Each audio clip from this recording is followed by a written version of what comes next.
प्रिय विद्यार्थियों, मैं हूं डॉक्टर ज्योति आचार्य। आज हम कंपनियों के वर्गीकरण का दूसरा पॉइंट पढ़ेंगे। जो दूसरा पॉइंट है वो है सदस्यों के दायित्व के आधार पर कंपनियों का वर्गीकरण। सदस्यों के दायित्व के आधार पर दायित्व से स्पष्ट होता है कि उनकी लायबिलिटी किसकी, सदस्यों की किस किस की कितनी लायबिलिटी बनती है और कितना उनका दायित्व बनता है, किसके लिए उत्तरदायी है, उसके बारे में हम पढ़ेंगे। पहला पॉइंट हम पढ़ चुके हैं, निर्माण की विधि के आधार पर कंपनियां कितने प्रकार की होती हैं। जो 2 प्रकार की होती हैं हमने पढ़ा था, वो 2 प्रकार कौन कौन से होते हैं, असमामेलित कंपनियां और समामेलित कंपनियां।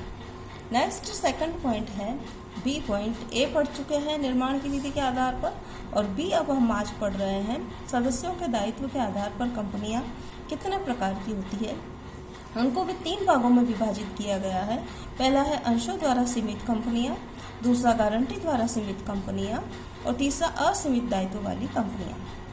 अंशों द्वारा सीमित कंपनियां कौन सी कंपनियां होती है? ये कंपनियां अंशों द्वारा सीमित कंपनियों से आशय ऐसी कंपनियों से है जिसके सदस्यों का दायित्व उनके द्वारा धारित अंशों के अंकित मूल्य की अदत्त राशि यदि अगर है तक सीमित रहता है। यानी कि इसका मतलब है कि ये जो अंशों द्वारा सीमित कंपनियां होती है, जैसे मान लीजिए कि किसी भी अंश का अंकित मूल्य है 100 रुपये और 100 रुपये में से उस अंशधारी या सदस्य ने 100 रुपये में से 80 रुपये चुका दिए हैं। तो अब बाकी कितना बचा? 20 रुपये। उस सिर्फ 20 रुपये के लिए ही वो सदस्य उत्तरदायी होगा या उनका दायित्व होता है। इससे ज़्यादा उसके ज़्यादा की राशि के लिए उत्तरदायी नहीं होगी। अगर वो उस सदस्य ने पूरे के पूरे 100 रुपये ही पे कर दिए हैं, मतलब कि पेड अप हो गए हैं, तो उस सदस्य से कोई भी राशि लेने के लिए या वो सदस्य कोई भी राशि का भुगतान करने के लिए उत्तरदायी नहीं है।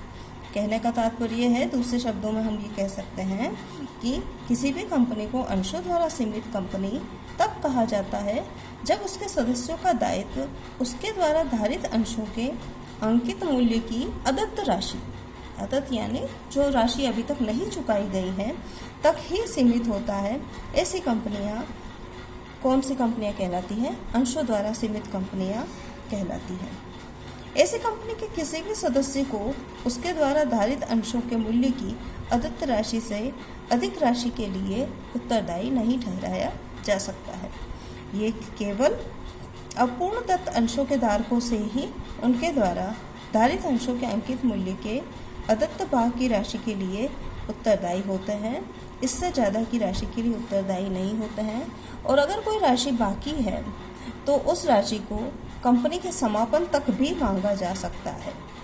और ये जो अंशों द्वारा सीमित दायित्व जो होते हैं वो निजी तथा सार्वजनिक दोनों ही रूप में ऐसी कंपनियों को समामेलित करवाया जा सकता है।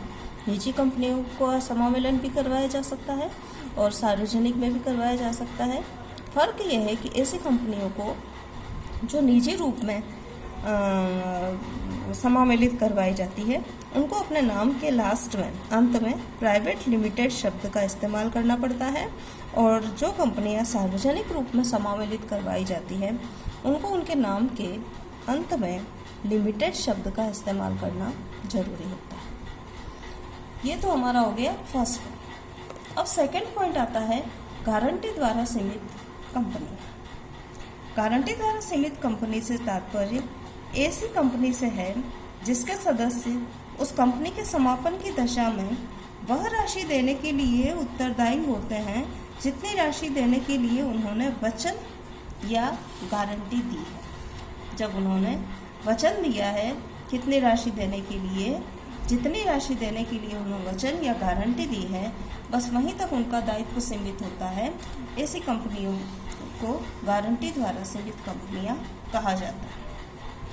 अब किस किस चीज़ के लिए वो उत्तरदायी हैं या उनके क्या उद्देश्य हो सकते हैं, कंपनी के समापन के समय किस तरह की वो गारंटी दे सकते हैं? वो गारंटी दे सकते हैं ऋणों एवं दायित्वों के भुगतान के लिए, समापन की लागतों, व्ययों एवं शुल्क के भुगतान के लिए, या फिर अंशदाताओं के आपसी अधिकारों में समायोजन करने के लिए, गारंटी दे सकते हैं या कई इस तरह के कोई उद्देश्य हो सकते हैं। तो इससे स्पष्ट है कि गारंटी द्वारा सीमित कंपनी के सदस्यों का दायित्व कंपनी के समापन की दशा में उस राशि तक सीमित होता है जिस राशि को चुकाने के लिए उन सदस्यों ने चुकाने या देने की गारंटी दी थी या फिर उसके लिए उन्होंने प्रतिज्ञा की थी। ये हो गया सेकंड पॉइंट।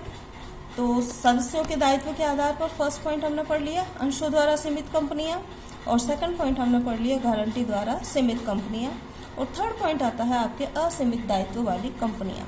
जैसा कि नाम से ही स्पष्ट होता है, नाम से ही हमें पता चलता है कि असीमित दायित्व, जिसका दायित्व क्या है, असीमित है, वह कंपनियां क्या कहलाती है, असीमित दायित्व वाली कंपनियां कहलाती है।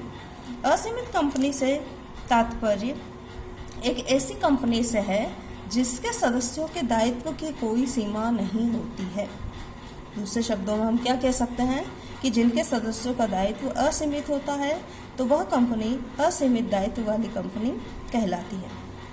असीमित कंपनी में अंश पूंजी हो भी सकती है और नहीं भी हो सकती है, और यदि अगर किसी असीमित कंपनी में अंश पूंजी है, जो असीमित कंपनी अंश पूंजी वाली कंपनी है या फिर उस असीमित कंपनी की कोई अंश पूंजी है, तो कंपनी के सीमा नियम में अंश पूंजी की उस राशि या कुल अंशों की संख्या तथा उसके अंकित मूल्य का उल्लेख किया जाएगा जिसके साथ कंपनी अपना पंजीयन कराना चाहती है।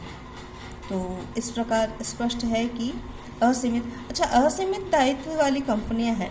जो असीमित कंपनी के सदस्यों का भी जो दायित्व असीमित होता है वो साझेदारों की भांति होता है। जैसे साझेदारी में क्या होता है, सभी साझेदारों का लाभ हानि में बराबर हिस्सा होता है, उसी तरह इनका दायित्व भी असीमित दायित्व वाले कंपनियों के सदस्यों का दायित्व भी साझेदारों की ही भांति असीमित होता है। लेकिन एक बात ध्यान रखने वाली बात है कि कोई भी ऋणदाता जो भी है जिसने कंपनियों को ऋण दिया है वो क्या हो गया, ऋणदाता हो गया।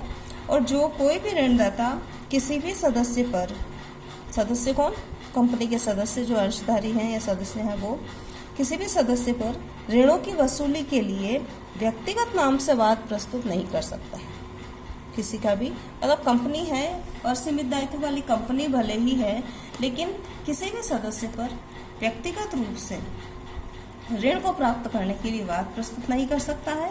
और अगर ऋणदाता को भुगतान प्राप्त नहीं हुआ है, तो ऋणदाता को भुगतान कब प्राप्त नहीं होता है, मान लीजिए कंपनी का समापन हो गया और ऋणदाता को भुगतान प्राप्त नहीं होता है, तो ऐसी स्थिति में ऋणदाता क्या करेगा, न्यायालय को आवेदन करेगा, न्यायालय के पास में आवेदन करेगा। और तब न्यायालय अथवा कंपनी का समापक की नियुक्ति होती है कंपनी के समापन की स्थिति में। तो ऐसी स्थिति में या तो न्यायालय या फिर कंपनी का समापक सदस्यों को अब कंपनी के ऋणों, दायित्वों, कंपनी के समापन के खर्चों के भुगतान के लिए आवश्यक राशि के भुगतान हेतु अंशदान करने का आदेश दे सकता है। आदेश क्यों दे सकता है अंशदान करने का आदेश? क्योंकि उनके सदस्यों का दायित्व क्या था, असीमित था। तो असीमित दायित्व वाली कंपनियों के सदस्यों को कौन आदेश दे सकते हैं, या तो न्यायालय दे सकते हैं या कंपनी का समापक अंशदान करने के लिए आदेश दे सकता है। किसके लिए आदेश क्यों देना पड़ेगा? क्योंकि कंपनी के ऋणों, दायित्वों और कंपनी के समापन के खर्चों के भुगतान के लिए पूंजी की आवश्यकता होती है। तो ऐसी स्थिति में वो भुगतान के लिए अंशदान करने का आदेश दे सकता है। इस प्रकार सदस्यों के दायित्व के आधार पर कंपनियों को 3 भागों में विभाजित किया गया है।